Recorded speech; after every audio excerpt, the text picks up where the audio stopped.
ব্যক্তিকে সাহায্য করা আল্লাহ নিজের উপর ওয়াজিব করে নেয়। কয় ব্যক্তি? তিরমিজির বর্ণনা 1655 নম্বর হাদিস। এই হাদিসের মধ্যে আছে قال رسول الله صلى الله عليه وسلم সালাসুন হাক্কুন আলাল্লাহি আউনুহুম, তিন ব্যক্তিকে সাহায্য করা আল্লাহ নিজের উপর ওয়াজিব করে নেয়। কয় ব্যক্তি? এক নম্বর আল মুজাহিদু ফি সাবিলিল্লাহ, যে মুজাহিদ আল্লাহর রাস্তায় শহীদ হওয়ার জন্য লড়াই করতে গেছে, এই মুজাহিদকে সাহায্য করা আল্লাহ নিজের উপর ওয়াজিব করে নেয়। দুই নাম্বার আল মুকাতাবুল্লাযী ইউরিদুল আদা, চুক্তিকৃত গোলাম, যে গোলাম তার মনিবের সাথে চুক্তি করছে এই পরিমাণ টাকা দিলে আমি তোমাকে আজাদ করে দিব। ওই গোলাম মনিবের একটা মাসালা আছে, তো যাই হোক আপনারা খালি একটু মনে রাখেন যে গোলাম তার মনিবের সাথে একটা চুক্তি হয়েছে, এই পরিমাণ টাকা দিলে তাকে আজাদ করে দিবে। তো এই গোলামকে সাহায্য করা আল্লাহ নিজের উপর ওয়াজিব করে নেয়। তিন নাম্বারটা কি বলবো?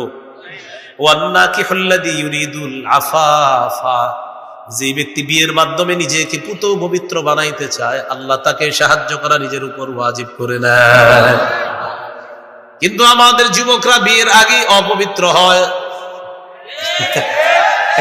কি হয়? বিয়ের আগে এরা পবিত্র হবে, কিন্তু কি করে? নিয়ত করে, কি জানেন? নিয়ত করে কন্যা পক্ষের সাথে কথা হয়, কথা হওয়ার পরে বা ছেলের বাপে গিয়া দেখে মেয়েরে, কে দেখে? বাপে। হুবো বালেগা স্ত্রীর জন্য, বলেন হুবো বালেগা স্ত্রীকে বলেন শ্বশুরের জন্য দেখা, সর্বসম্মতি ক্রমে, সন্দেহ ছাড়া হারাম। হুবো বালেগা স্ত্রী মানে আপনার স্ত্রী যিনি হবেন, মানে যাকে দেখতেছেন, যাকে বিয়ে করার জন্য দেখবেন, তার বিয়ে করলে আপনার আব্বা হবে মেয়েটার শ্বশুর। এই শ্বশুরের জন্য বিয়ের আগে মেয়েকে দেখা হারাম। মেয়েকে দেখা কি? আপনারা মাঠে আছেন তো? এতক্ষণ তো আওয়াজ ছিল,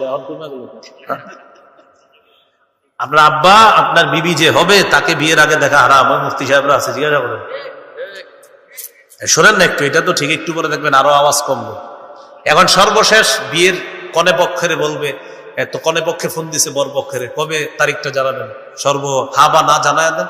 তো ছেলে পক্ষে বলে, ছেলের একজন দুলাভাই আমেরিকা থাকে, তো দুলাভাই ছবিটা দেখবে, মেয়ে দেখার পর দুলাভাই যদি বলে হ্যাঁ তাহলে হ্যাঁ, দুলাভাই যদি বলে না তাহলে না, কারণ বিয়েটা দুলাভাই করবে, এই জন্য দুলাভাই হ্যাঁ বললে হ্যাঁ আর না বললে না। নির্লজ্জ বেহায়া কোথাকার, আপনার শরম লজ্জা নাই? আপনি নির্লজ্জ বেহায়ার মতো কিভাবে আপনার স্ত্রী আপনার বন্ধুদেরকে দেখান, আপনার দুলাভাইকে দেখান, বন্ধুদেরকে দেখায় বলে দোস্ত তোরা ওকে বললে